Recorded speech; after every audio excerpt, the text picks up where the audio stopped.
David, let's get right to the poll. And again, I think people will see some familiar questions here if you've been following the race, but also some different ones that we think get to the bottom of what's actually going on and what may be likely to happen. First, in the four-way race, this is a four-way contest between Mr. Mamdani, the Democratic nominee, Andrew Cuomo, independent candidate, Eric Adams, the incumbent mayor, also running as an independent, and then Curtis Sliwa, the Republican.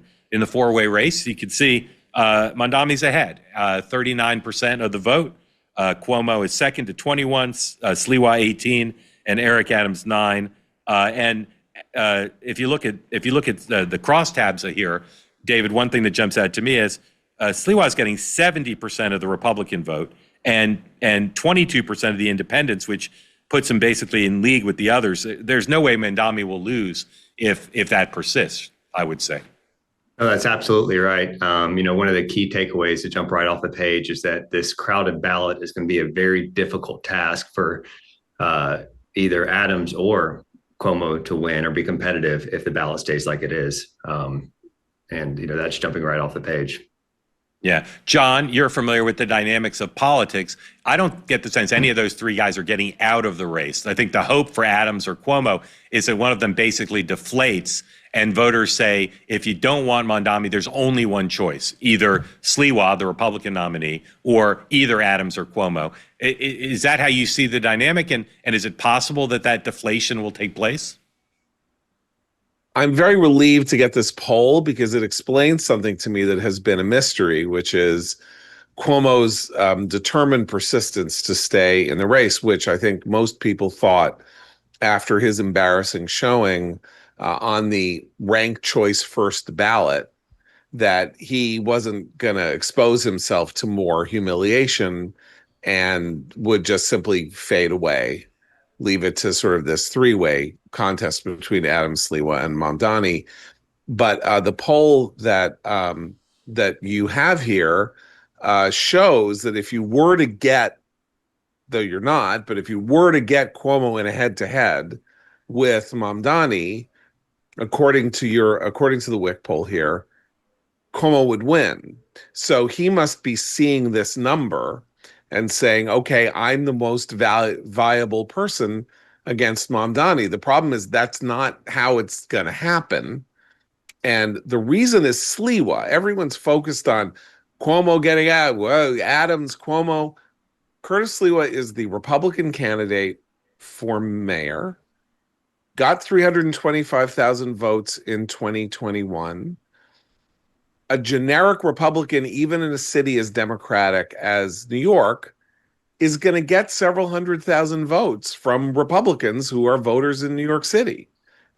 And so right there, I think you have Mamdani's election, that the only real way for Mamdani to lose would be for Cuomo and Adams to drop out and for Sliwa to be the only remaining candidate. But they're not going to do that either. Or for, as I said, for Adams and Sliwa to be pushed down and for the public debate to say, if you want to stop a socialist, the only way to do it is Cuomo. Let's look at some of the reasons John said what he said. Here's the two-way contest. This is head-to-head. If it were basically just Mamdani and Cuomo. Now, again, it doesn't mean that the other two have to drop out, but if they're basically, their share of the vote is limited, that's a dead heat. Mamdani 41, Cuomo 42. But if you look at the crosstabs there at the undecideds, it seems that Cuomo would probably win that, at least right now. Now, Mamdani versus Mayor Adams, again, the incumbent Democratic mayor, Adams is down by 10. 10 is not insurmountable, but that shows, as John just said, Cuomo is stronger right now in an effective one-on-one race against Mamdani than Cuomo is, or than Adams is. Now, David, talk about this issue. We all know that cost of living has been the emphasis of the Mamdani campaign. What does your poll show about voters' perceptions of the four candidates on that question of who is the most focused on the question of cost of living for people in New York City? It wasn't even close. And this really stands out for a lot of different ways that I'll describe. Because Mamdani, I know, it was a select all that apply, and 51% of people selected him as someone who is focused on cost of living. And, and if I'm on Mamdani's team, his political team right now, one thing I'm looking at is where was I not performing well? Am I hitting a high watermark, and where can I continue to improve? And one of the demographics that, especially in the head-to-head just directly between Cuomo and Mamdani, one of the demographics that actually supported Cuomo more so was people making $50,000 or less, and people making $100,000 was about or less was about even. And so there's a lot of opportunity with Mamdani's message to continue to make up even more ground with that group of people. Later on, there's a question that kind of compare a socialist viewpoint with a capitalist viewpoint, and those people making 50% or making $50,000 or less actually sympathize more with the socialism viewpoint, yet they are much more likely to say they were going to vote for Cuomo. So I think that's a demographic group with his message here that he's still possibly going to make up some ground with. Right. So that's, of course, the main dynamic in the race is he going to do better or worse than he is doing now? Is he going to go rise up or fall back? David, you included Donald Trump on this question, too, and said, again, check all that apply. Donald Trump, for New York voters, is he focused on cost of living issues?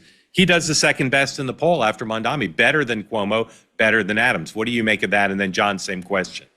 I mean, this really stood out to me. And again, he has a history. It stood out to me because Adams didn't perform better on this than Trump, or even than Cuomo. But I think that, Trump has a national brand. I think that's really what kind of allowed for more people who would typically be undecided on whether someone was doing a good job or not to actually select him. But I mean, there are a number of independents and as well as that Republicans that were really driving that score up. And John, what do you make of this cost of living question? So I think the answer is literally correct. If the question is, who is most focused on cost of living issues, Mamdani is the candidate who was most focused on cost of living issues.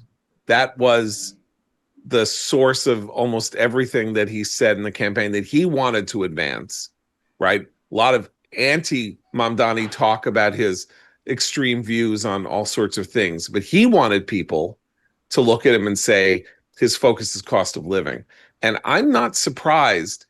This is a weird city. It's a very expensive city to live in. So if the voters under 50,000, Democrats were more supportive of Cuomo than Mamdani, even though he was talking about cost of living.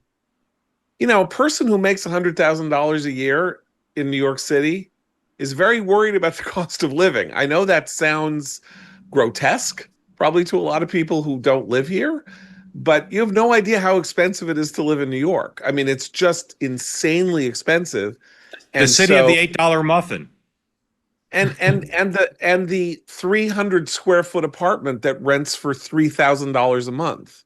I mean, It is not a joke to say that the upper middle class in New York is really concerned about cost of living. And they look at Mamdani and say, maybe he can figure out some way to give me some free stuff so I can stay here and not have to move if I'm moving on with my life. I don't know, because I think he has so many negatives that should be affecting him. But if you're going to focus on that to the exclusion of all else, then yeah, Mamdani should get he's the most focused one. I don't know that that's an electoral benefit necessarily, because what can a mayor do about cost of living? Like he says, there are all the things he wants to do, and a lot of it is nonsense because he can't affect it. But that he's focused on it is true. Yeah. All right. This next question. Go ahead, David. There you go. Well, what's interesting about what's driving those numbers is it's largely white individuals making over 100,000, but less than 500,000 that are replying that he's the one focused on cost of living. I don't know what to make of that, but that was one of the interesting things that stood out about the insights. And to my point earlier, or in the crosstabs, if he continues to focus on cost of living, and if that message resonates with people under 100,000, then he could make some more ground. I still think Cuomo Adams has a lot more opportunity in this electorate to make ground, which we can talk about in a minute. But there are pockets of opportunities for him, and that's one of them. Look, pockets of opportunity for which one? For Mamdani or Cuomo? So the 100,000 and less is an opportunity for him to continue to make ground, because they were not the ones answering that question to in his positive way. There was actually people, white college educated people making over 100,000. If his message resonates with that group, will it continue to resonate and get out more with that 100,000 or less? Will they believe him? I can tell you right now, Hispanics don't really believe it. And so that, if Cuomo gets, or Adams gets Hispanics to turn out in record numbers, gets them registered, turn them out, they're going to vote 2-1 for Cuomo or for Adams. Right. The only way Mamdani is going to lose, I'll say again, he needs to they need to force him to go down, and one other candidate needs to go up. That's the only way. If these other candidates stay where they are and Mamdani goes up, and as the data shows, he's got room to grow up. Now, here's a question that I think speaks to his chances of going down and to the national issues at play here, which is the voters were asked, who do you think, check everybody for whom this applies, who's extreme or too ideological? Who's too extreme or ideological? Mamdani, 44%. The next highest is Sliwa, 19%. The guy who's the next likely mayor of New York City, most likely, is seen by nearly half the voters as too extreme or ideological. John, what do you make of that? I think that he has a ceiling because they're right. He is extreme and ideological, and just not enough of them think that. 44% think he's too extreme and ideological. You would think, oh my God, well, he can't possibly win. But go down in your crosstabs, right? Then you ask people, is it a problem that he's a socialist? They don't seem to think that's a problem. Yeah, some 44% of people, 44% in the poll, I'm jumping down, right? Yeah, that's fine, jump down. Strongly oppose electing a socialist mayor. So that's it. Too extreme and ideological, 44%. Strongly oppose electing a socialist mayor, 44%. That's Mamdani, right? One's a kind of generic question. He's the socialist mayor candidate. But only 46% support. So more people support electing a socialist mayor than oppose it. If that number isn't knocked down, I don't see how he loses.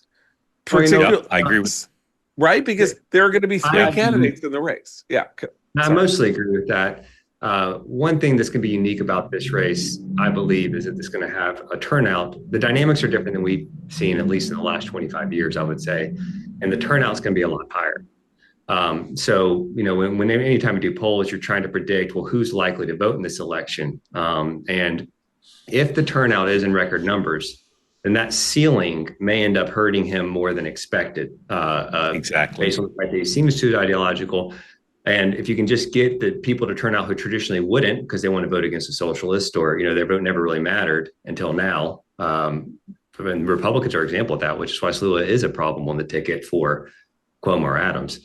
But if you're able to get certain pockets of people to vote in record numbers, then you got a chance to win. And like you said, John, it makes sense now looking at these numbers why Cuomo ran. Also, if you look at the undecideds, are the people who defected effectively in that Cuomo Mamdani ballot are from the independents. So the ones who voted said they're going to vote for Cuomo but would not vote for Adams. Those are 65 and older, largely female Democrats. And I think Adams has an issue with some of his moves and alliances with Trump. Maybe some of the base has abandoned him, and I don't know if he can come back from that. The irony for me in the electorate is Mamdani won the Democratic nomination because the electorate that turned out to be more pro-Mamdani than the pollsters thought.